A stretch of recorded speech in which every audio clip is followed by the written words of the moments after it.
안녕하세요. 린반입니다. 이번 시간에는 나이아가라의 개요에 대해서 진행하도록 하겠습니다. 나이아가라의 탄생에 대해서 한번 이야기해 볼 건데요. 언리얼 이펙트는 왜 주력 툴로 나이아가라로 바꿨을까요? 언리얼 4까지 캐스케이드를 주력으로 이펙트 툴로 사용하고 있었습니다. 언리얼 5로 넘어오면서 캐스케이드는 생성은 불가하고 기존에 있던 캐스케이드를 마이그레이션해서 가져왔을 때는 레거시로 존재하게 되는데, 언리얼 4까지 주력으로 쓰던 캐스케이드는 한계를 느낍니다. 그러니까 어떤 한계를 느끼냐면, 이제 언리얼 5부터는 정말로 게임 개발 영역 외에 다양한 산업에 활용할 수 있도록 모든 부분에서 만들어졌는데, 이펙트 부분, 그러니까 캐스케이드의 한계를 느끼고 더 많은 다양한 산업에 활용할 수 있도록 이펙트 툴도 나이아가라로 주력 툴로 바꾸게 된 거죠. 게임 이펙트에 국한되어 있던 내용을 게임, 건축, 영화, 방송, 자동차, 시뮬레이션, VR 등등 이 많은 솔루션에서 이펙트도 각각에 대응하게 하려면 강력한 기능이 필요하기 때문에 나이아가라가 주력 툴로 바뀌게 된 거고요. 그 나이아가라 내용에서 기존 캐스케이드에서 쓰던 장점과 그리고 블루프린트에서 쓰던 장점을 합쳐 모든 부분에서 쓸 수 있도록 하이브리드 이펙트 시스템이라고 이야기해 볼 수 있습니다. 우리가 전에 쓰던 캐스케이드의 내용을 한번 이미지로 살펴보면 이렇게 직관적으로 이미터에 스택을 쌓아서 모듈 스택을 쌓아서 기능을 뷰포트에서 확인해 볼 수 있고, 디테일을 보면서 거기에 맞는 파라미터를 커브 에디트에서 확인해 볼 수 있었죠. 이 네 가지의 UI를 직관적으로 알고 있으면 이펙트가 가능했습니다. 이펙트를 쉽게 만들었었죠. 자, 나이아가라를 보면 조금 한층 더 복잡해집니다.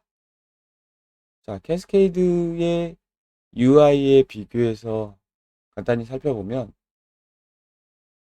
캐스케이드 파티클 시스템의 프리뷰처럼 여기도 프리뷰가 존재를 하고요. 그리고 이미터 부분, 이미터 안에 들어가는 모듈에 대한 디테일 내용이 선택되는 부분에 존재를 합니다. 자, 이렇게 살펴보면 그 모듈의 디테일에 대한 내용의 커브 부분도 여기서 만질 수가 있고요. 특이한 거는 나이아가라 시스템에서는 이 이미터들을 몇 가지 추가해서 쌓을 수 있고, 그 이미터들을 이 타임라인에서 컨트롤할 수 있는 부분이 있습니다. 이게 좀 특이하고요. 그리고 더 세세하게 파라미터들을 컨트롤할 수 있게 이 파라미터 창이 존재하는데, 엔진에서 제공하는 값, 파티클 이미터 시스템 각각 해당 항목에서 어트리뷰트가 존재하게 됩니다. 이 어트리뷰트는 그 파라미터의 속성값이라고 생각하시면 돼요. 저희 굉장히 많은 파라미터의 속성값들이 다양한 데이터를 채울 수 있게 해줍니다. 자, 나이아가라에서 짚고 넘어가야 될 기본 핵심 개념이 있습니다. 간단히 읽고 아래에서 디테일하게 설명하도록 하겠습니다. 스택 패러다임과 그래프 패러다임. 자, 하이브리드 이펙트 시스템을 얘기하는 거고요. 다양한 데이터의 유형, 캐스케이드에서 접근 못한, 공유하지 못한 엔진 데이터나 각종 파라미터에 대한 내용이 확장된 내용이고요. 그리고 모듈 편집, 모듈 자체를 나이아가라에서 편집을 해볼 수가 있습니다. 자, 이 내용 기준으로 목차를 정해봤습니다. 스택 패러다임과 그래프 패러다임, 그리고 하이브리드 구조체와 계층 구조, 마지막으로 나이아가라의 역할, 이렇게 목차를 구성을 해봤고요. 먼저 스택 패러다임과 그래프 패러다임. 자, 스택 패러다임은 캐스케이드에서 썼던 장점, 모듈의 직간접 기능입니다. 그러니까 모듈을 이렇게 스택으로 하나하나씩 쌓아서 그 기능들이 스택으로 쌓인 하나의 이미터를 이렇게 발현을 해볼 수가 있겠죠. 그 내용 덕분에 효율적이고 빠른 작업이 가능했어요. 직관적으로. 이 캐스케이드의 장점, 네. 아티스트가 직관적 준비된 툴 세트를 사용해서 빠르게 작업을 해볼 수가 있고, 굉장히 많은 정보를, 이미터 하나에 많은 정보를 넣어볼 수가 있었어요. 그 스택 패러다임의 장점과, 그리고 그래프 패러다임, 블루프린트의 비주얼 코딩이라고 말할 수 있는데요.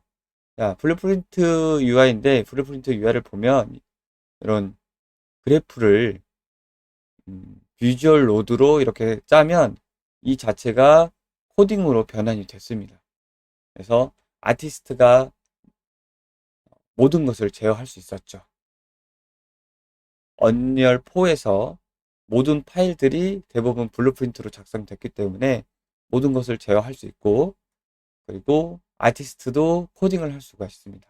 그게 그래프 패러다임이었어요.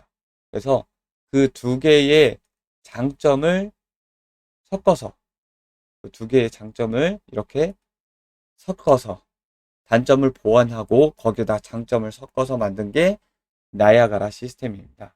그 캐스케이드에서 썼던 스택 패러다임, 그리고 블루프린트에서 썼던 그래픽 패러다임을 섞는 거죠. 그래서 데이터의 다양한 공유, 엔진, 이미터 간, 그 외부에서도 데이터를 공유해 볼 수가 있고요. 그리고 다양한 파라미터 속성으로 캐스케이드에서 국한됐던 파라미터 값들을 제한 없이 써볼 수 있는 거죠. 자, 여기서 좀 눈여겨볼 게 프로그래밍과 커스터마이징이 가능한 거예요. 모드를 편집을 해서. 그게 이제 추가된 장점이자 어, 굳이 단점이라고 얘기하자면 이펙터들이 할 일이 굉장히 늘어난 거죠. 네. 사실 이펙터가 할 수 있는 부분이 아니었고 TA 이상의 지식을 가지고 접근할 수 있는 부분이 있죠. 탑파트에서 할 수 있는 부분을 나이아가라에서 해볼 수가 있는 거죠. 뭐 디버깅, 시각화, 퍼포먼스에 좀 더 효율적인 도구를 제공을 했고, 그리고 그런 엔진과 외부 데이터 지원을 하면서 사용자 편의 향상 이 일어났고, 거기다가 모든 산업에 대응할 수 있는 이펙트 툴이 되었다고 합니다. 자, 나이아가라에서 직접 확인을 해보면 모듈에서 썼던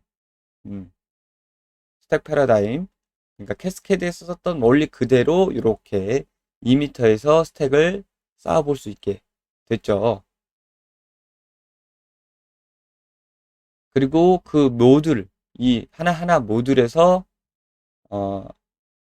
모듈 열어보면 이렇게 스크래치 패드가 열리는데 스크래치 모듈에서 보면 그래프 패러다임, 전에 봤던 비주얼 코딩을 블루프린트에서 했던 내용이 비슷하죠. 이렇게 모듈을 가지고 편집을 할 때 비주얼 코딩이 가능하게 되었습니다. 자, 다음으로 구조체와 계층 구조에 대해서 한번 살펴보도록 하겠습니다. 파라미터 구조체를 볼 건데요.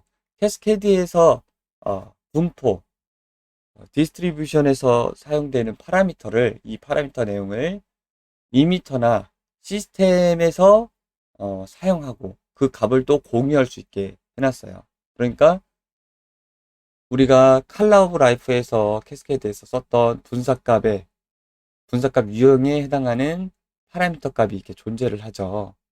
그러면 나이아가라에서도 그 값이 존재를 하는데 모듈에서 그 값의 자리가 있고 파티클 어트리뷰트에서 그 값을 분석값에 사용할 수 있어요. 그렇죠? 여기 모듈의 유형에서 분포 유형에서 이 파라미터 값을 파티클 어트리뷰트 파라미터 속성 값을 가져다가 쓸 수 있고 뭐 예를 들어서 다른 모듈에서도 그 값을 가져다 공유를 해볼 수가 있죠.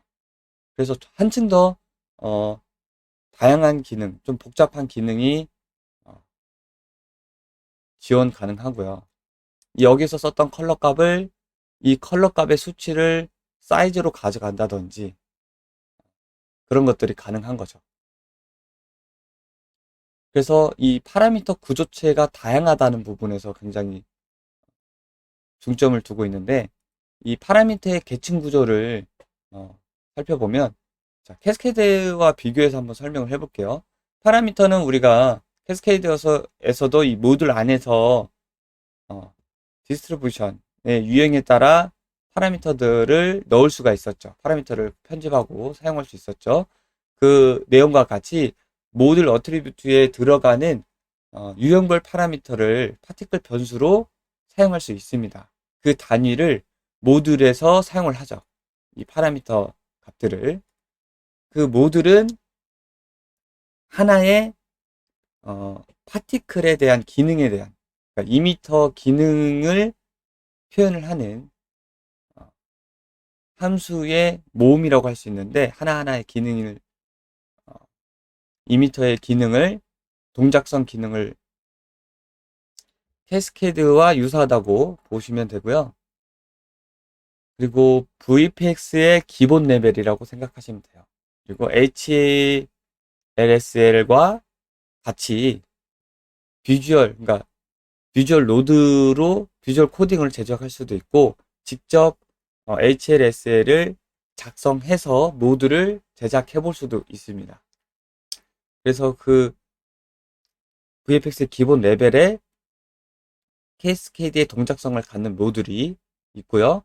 그리고 그 모듈을 모은 스택 패러다임으로 모은 게 나이아가라 이미터입니다. 나이아가라 이미터. 캐스케이드의 이미터를 생각하시면 되고 이 모듈의 컨테이너, 그러니까 모듈의 모음이라고 보시면 되고 이 이미터는 캐스케이드처럼 단일로도 쓸 수 있고 중복해서도 쓸 수 있습니다.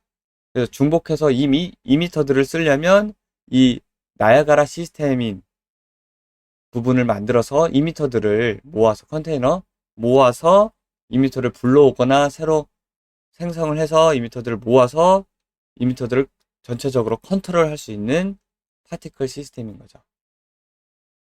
그래서 이렇게 계층이 파라미터를 사용하는 모듈을 사용하는 이미터를 사용한 시스템 이렇게 네 가지의 기본적인 계층 구조를 이해하시면 되고요. 여기서 좀 핵심이 이제 나이아가라 모듈이죠. 모듈. 이 모듈의 계산 반복도 계산 순서도 캐스케이드와 유사합니다. 캐스케이드도 위에서부터 스택 패러다임이 위에서부터 아래로 내려가면서 순차적으로 계산을 하는 것 같이 여기서도 스택 상단에서 하단으로 스택 시뮬레이션 플로우가 존재하고요. 그리고 그 스택 하나 안에서 이렇게 더블 클릭해서 들어가면 비주얼 패러다임으로 편집을 해볼 수가 있습니다. 자, 이게 이렇게 스택에 쌓인 노드를 하나 더블 클릭해서 들어가면 노드 그래프가 이렇게 열립니다. 굉장히 복잡한데 이렇게 비주얼 노드로 구성이 되어 있죠. 노드 그래프를 구성해 볼 수 있습니다. 이게 가장 큰 변화의 핵심이라고 볼 수 있고요. 그리고 여기에 이제 들어가는 파라미터 속성에 대한 구분을 이 어트리뷰트 창에서 아이콘으로 중요 아이콘으로 표시가 되는데 그 내용 파라미터 네임스페이스를 한번 살펴보도록 하겠습니다. 자, 여기에 파라미터 패널인데요. 각 해당되는 부분의 어트리뷰트를 이렇게 네임스페이스 아이콘으로 구분을 하고 있습니다. 시스템, 이미터, 파티클, 엔진 등으로 구분을 하고 있고, 여기서 보면 이 앞에 오는 네임스페이스 아이콘 이름과 색이 각 해당하는 스테이지를 알려주는 거죠. 스테이지. 이미터, 파티클, 뭐 엔진 이런 식으로 색깔별로, 그리고 색깔의 이름이 시스템, 이미터, 파티클, 엔진으로 적혀 있고요. 이 모듈에서 사용되는 어트리뷰트 종류별 파라미터가 유형별로 존재하고 있습니다. 뭐 사용자 노출, 파티클, 파라미터 목록 모두 나열을 한 곳이죠, 여기가. 자, 네임스페이스는 이게 이제 굉장히 중요 아이콘이니까 이 색깔 구분으로 우리가 충분히 어떤 곳에 쓰이고 있는지 알 수가 있죠. 캐스케드에서 사용되는 그 모듈 안에 분포, 그 파라미터의 이 내용을, 어트리뷰트의 파라미터를 가져다가 쓸 수가 있죠. 그래서 여기 이제 두 번째 네임스페이스 아이콘 뒤에 오는 이 회색 바로 표시가 되어 있는 내용은 이 서브 네임스페이스가 있는 거예요. 이미터 안에 스폰 버스트 부분이다. 이미터 안에 스칼라 빌리티 부분이다. 이렇게 서브까지 표시를 해주는 거죠. 엔진의 이미터 내용이다. 이런 식으로.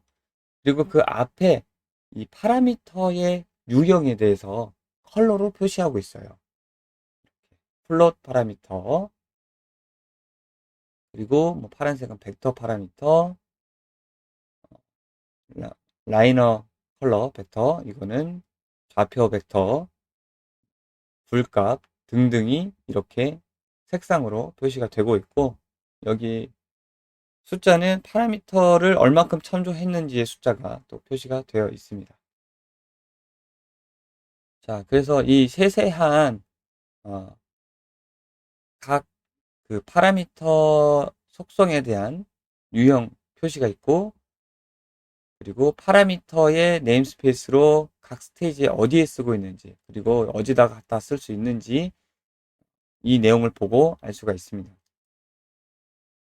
그래서 이런 부분 때문에 한층 더 데이터 공유라든지 외부 값을 참조한다든지의 내용이 가능해졌는데, 그만큼 좀 복잡해졌죠.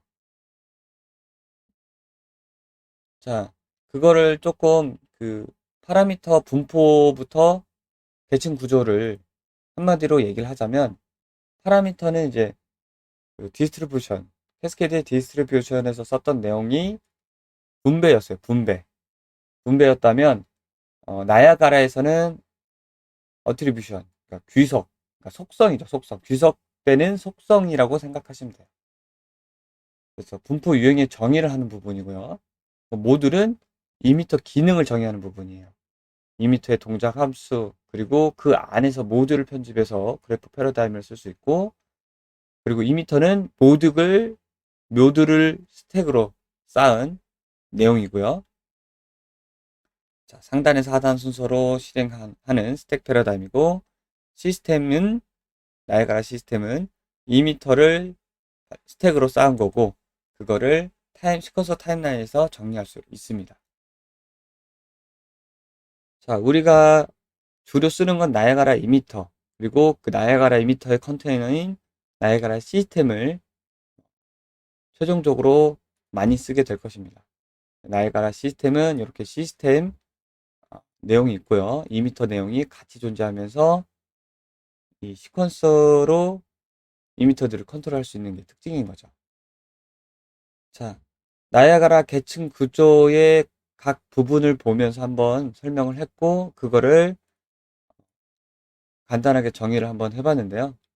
자, 이번에는 이 나야가라의 모듈 그룹에 대해서 한번 얘기해 보도록 하겠습니다. 이 파라미터 속성을 얘기하면서 이 모듈에 해당하는 부분, 그러니까 이 스택 그룹이 있는데요. 이 스택 그룹도 색상으로 분류가 됩니다. 이 패널에 넣을 수 있는 스택 그룹의 색상은, 시스템은 파란색으로 표시가 되고요. 이미터는 주황색, 그리고 파티클은 녹색, 그리고 렌더는 적색으로 되어 있습니다. 그래서 이 이미터 안에 들어갈 수 있는 예를 들어 이미터 업데이트 그룹에 들어갈 수 있는 모듈들이 존재를 하는 거죠. 이 시스템에서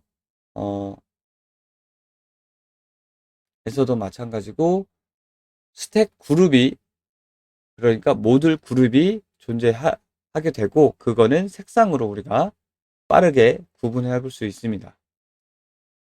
자, 나이아가라 창을 보면서 말씀드리면 이렇게 앞에 아이콘과 색상이 존재하게 되고요. 자, 눈치채신 분도 있겠지만 이 아이콘과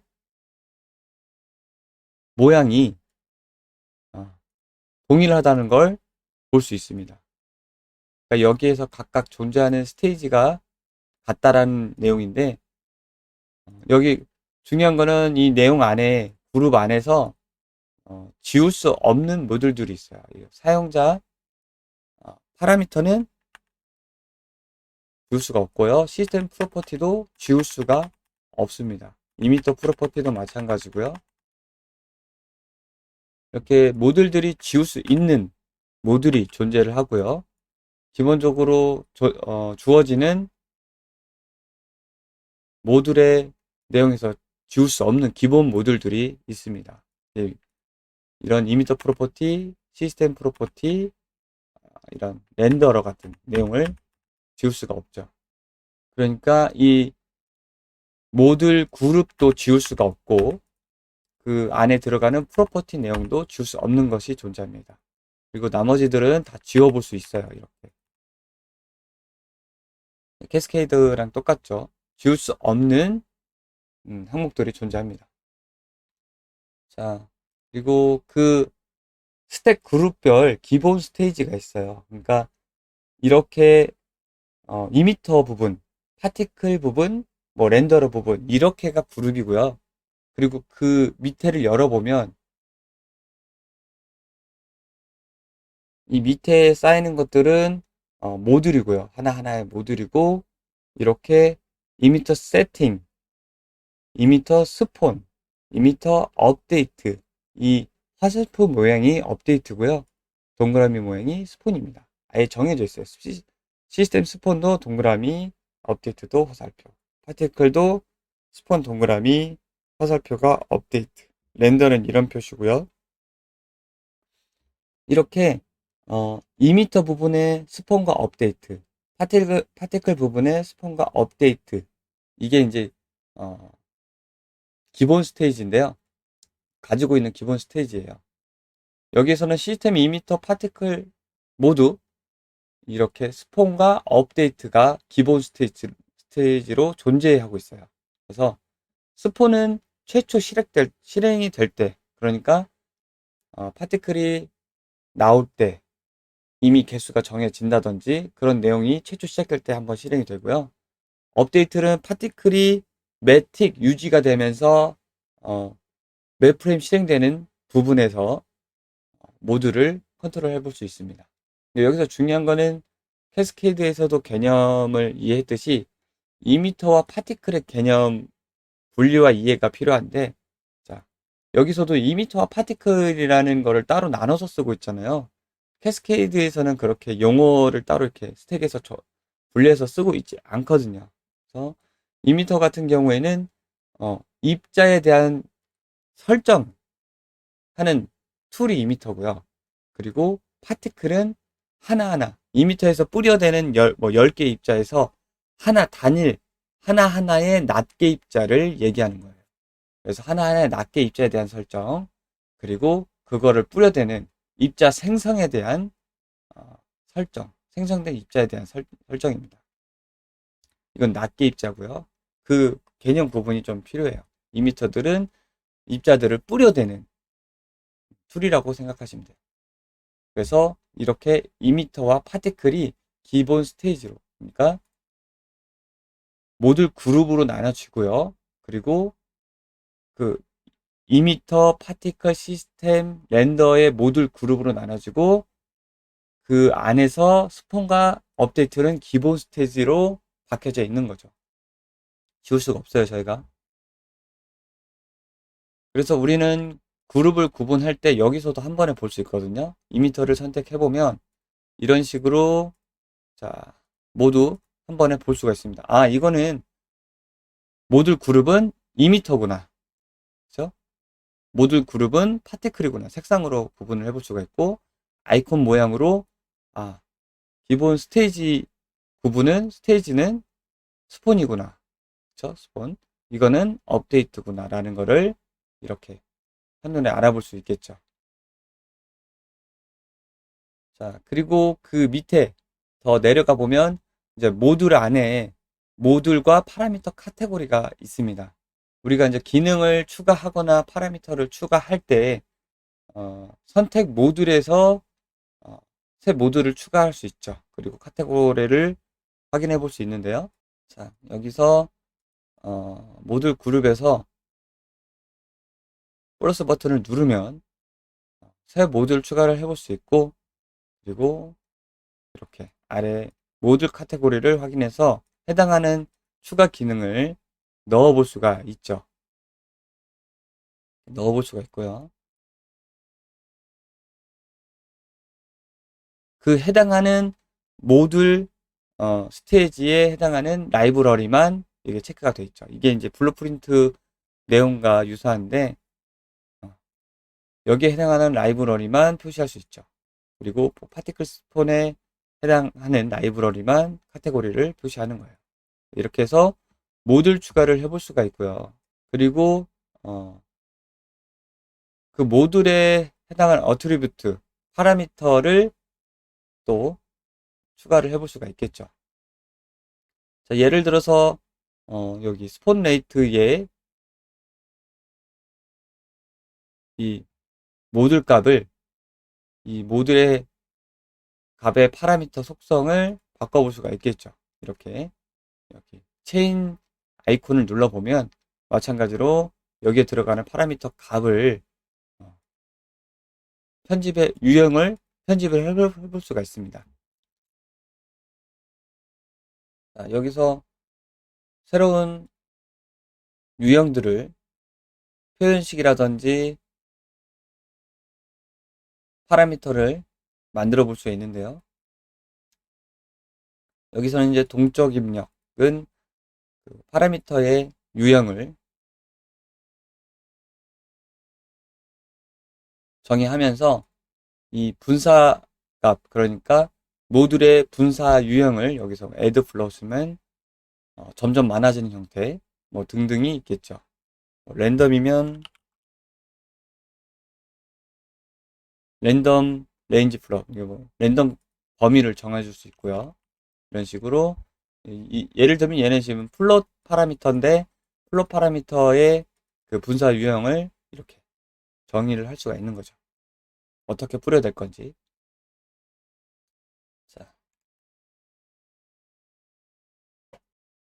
그리고 이런 형태의 각각의 쓰고 있는 어트리뷰트 값들을 이렇게 여기다가 적용을 해볼 수가 있는 거죠.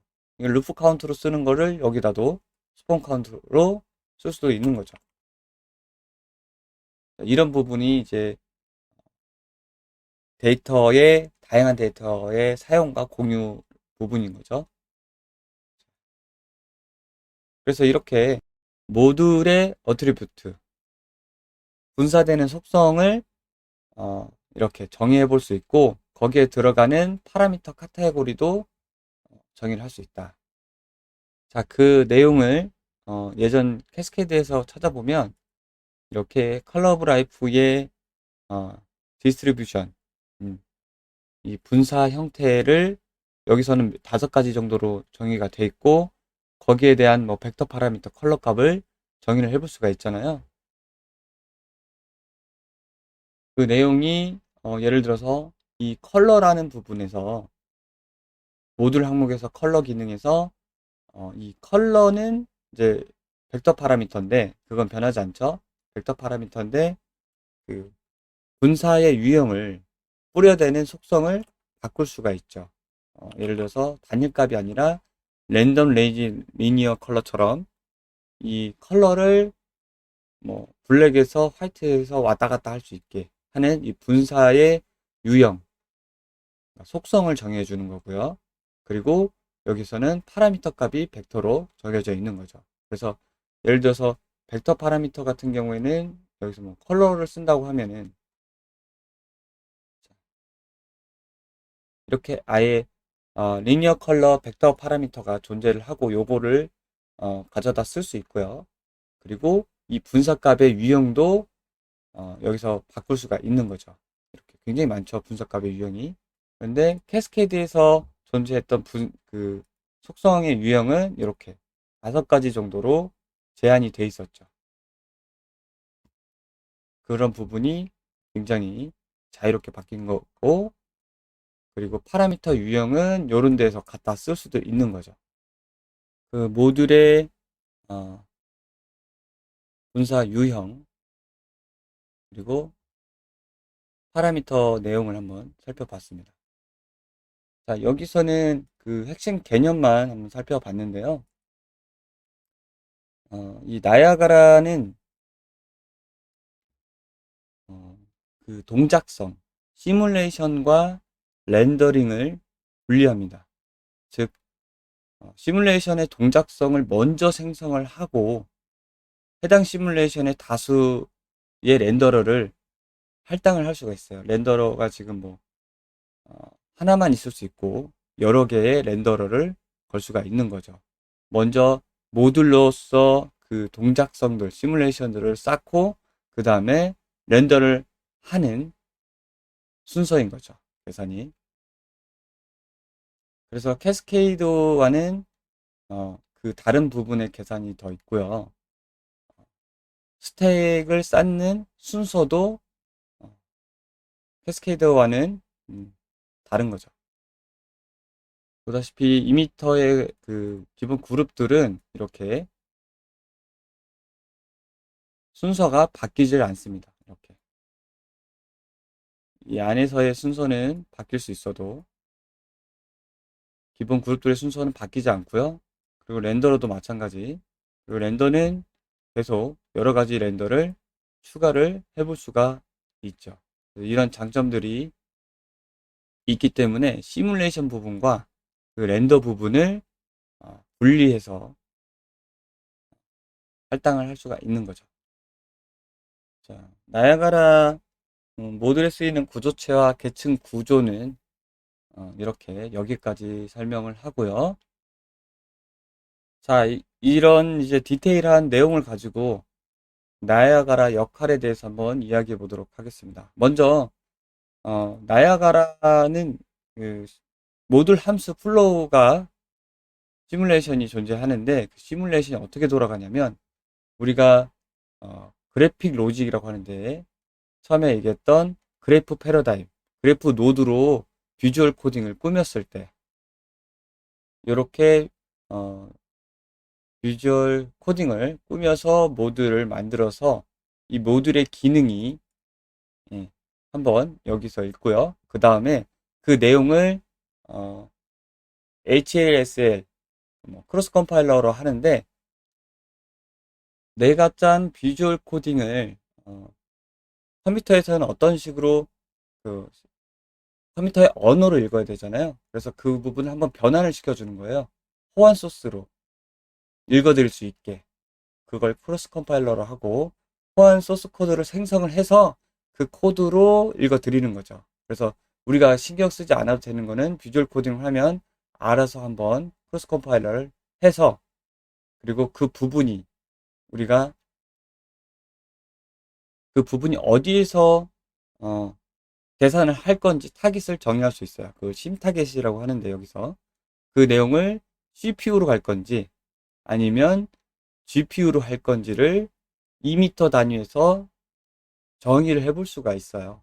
그래서 그 2m 단위에서 정의를 한 게 GPU에서 연산을 할 건지 아니면 CPU에서 연산을 할 건지 타겟을 정해 준 거에 따라서 시뮬레이션이 이제 가는 거죠.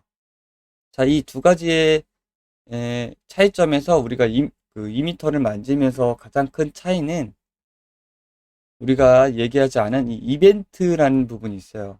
이 이벤트 핸들러가 있는데 캐스케드에서 이벤트 제너레이터와 같은 역할을 하는데 이 이벤트 핸들러가 CPU일 때 사용 가능해요. CPU일 때. 그게 가장 큰 차이라고 할 수 있고요.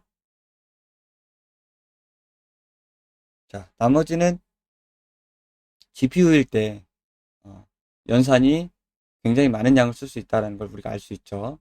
CPU일 때는 이벤트, 그 디테일한 시뮬레이션의 내용이 처리가 될 때 필요한 거죠. 그래서 이렇게 기본적인 모듈 함수 플로우를 알면 좋고요. 이게 마치 그 블루프린트에서 하는 내용과 비슷하거든요. 그래프 로직으로 짜서 크로스 컴파일러 해서 이제 컴퓨터에 넘겨주는 거죠. 연산할 거를. 이 내용이 블루프린트가 비슷합니다. 자, 우리가 스택 패러다임 이후 뭐 그래프 패러다임을 쓰는 이유가 이제 여기에 있는 거죠.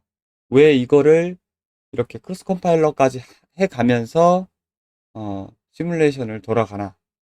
이런 부분이 이제 퍼포먼스를 확인해 볼 수 있는 거죠. 이런 것들을 할 수 있다. 자, 이런 형태의 시네마틱 퀄리티의 내용을 진행을 해볼 수가 있는 거죠. 자, 이런 내용에는 사실 모션 그래픽이나 영상 편집 툴에서 구현해서 영상화 해볼 수 있는 게임보다는 영상에 가까운 내용들을 해볼 수가 있는 거예요. 실제로 이런 부분이 레이저가 지나가서 부딪혀서 이 옥수수가 팝콘 형태로 바뀌는 로직들을 이렇게 짜볼 수가 있는 거죠.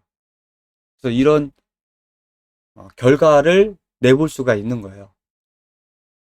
이렇다고 하면 영화, TV, 뭐 시뮬레이션 등등에서 진짜 다 쓸 수 있도록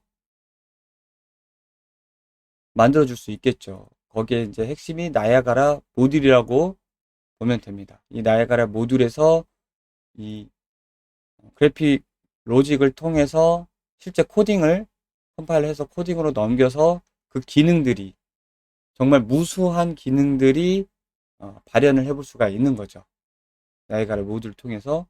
그래서 이 나야가라 역할은 우리가 여태까지 해왔던 게임 효과를 위한, 그러니까 뭐 스킬 효과를 위한 이펙터로 국한되지 않고 굉장히 넓어진 거죠. 너무 방대해진 거죠. 그래서 이 나야가라의 장점이 프로젝트 유형에 따라, 산업의 유형에 따라 달라지기도 하지만 그 게임 안에서도 프로젝트 유형에 따라 이펙트도 많이 바뀌잖아요. 근데 그 범위가 엄청나게 확대된 거죠.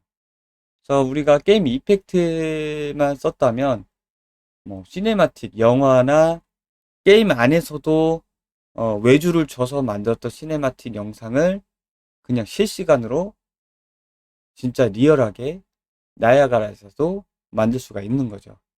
그리고 나머지 외 시각 디자인에 관련된 모든 산업에서도 다 써볼 수가 있는 거죠. 이런 기능들을 할 수 있기 때문에 그런 카테고리, 모든 카테고리에서 쓸 수 있을 정도로 다양해진 거죠. 그래서 이 나야가라를 이렇게 방대해지고 큰 확장이 있는 이펙터 툴을 만지면서 우리 이펙터들이 겪을 현상이 예상이 돼요.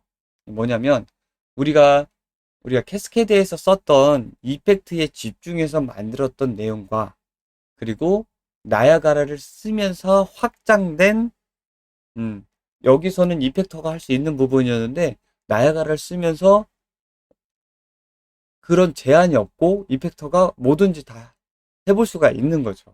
뭐 시뮬레이션이나 게임 테스트나 뭐 발사차 테스트나 아니면 이런 팝콘 말도 안 되는 이 팝콘 형태로 바꾼다던가 트랜스폼도 가능하고요. 그런 부분들이 많아지면서 이펙트와 TA를 뛰어넘는 지식과 영역을 만져야 된다는 게 이펙터한테 부담이 될 수도 있고요.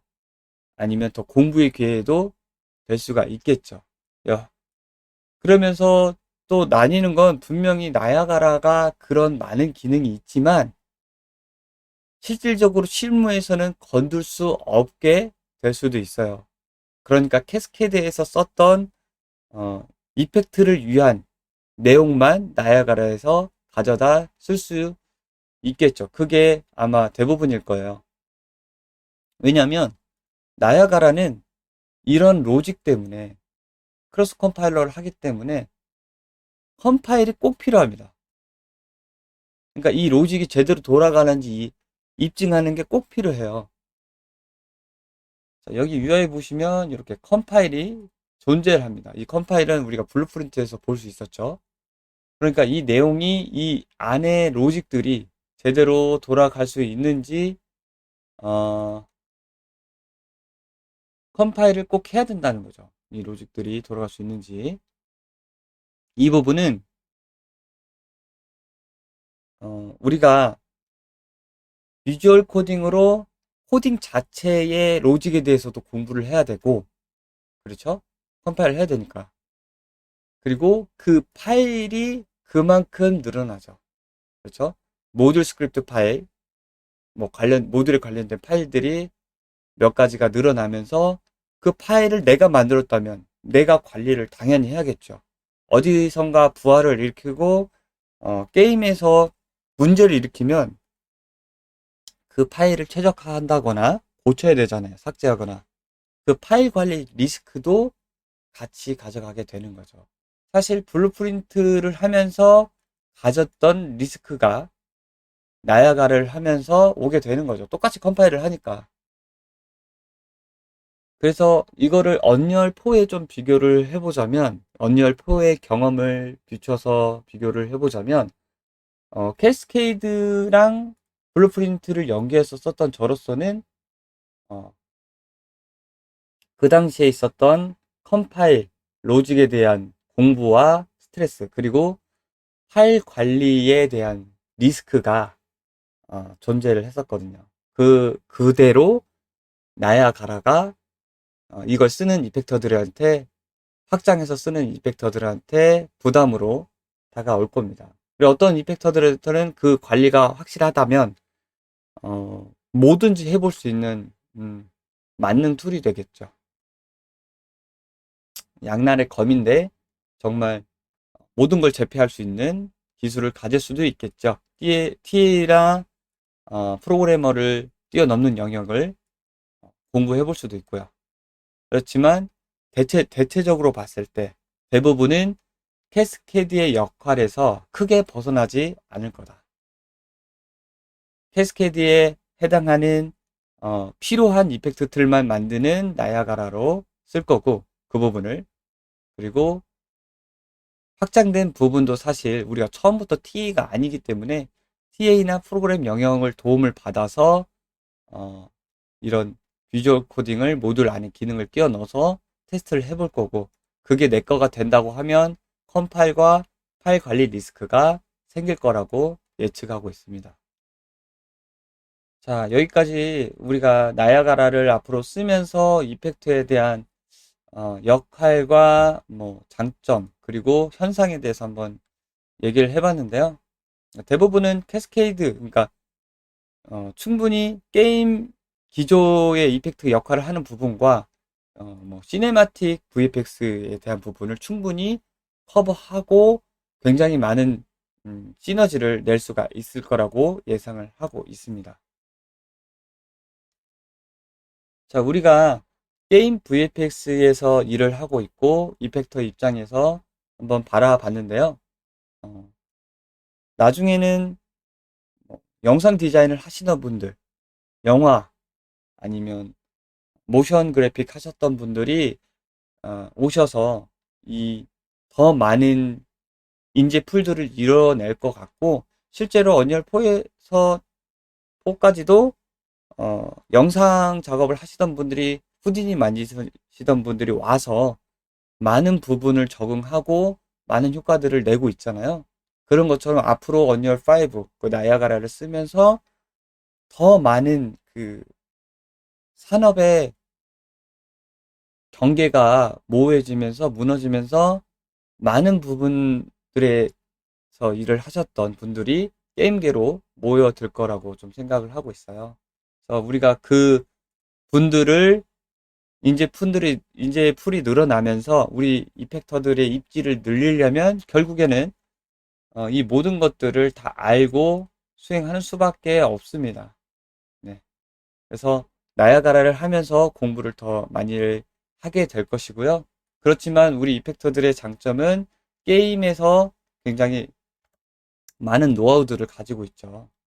그 노하우 플러스 이 나야가라의 기능들을 가질 수만 있다면 컨트롤하고 어, 기능을 쓸 수 있는 힘이 있다면 무쌍을 찍을 수 있을 거라고 생각을 하고 있습니다.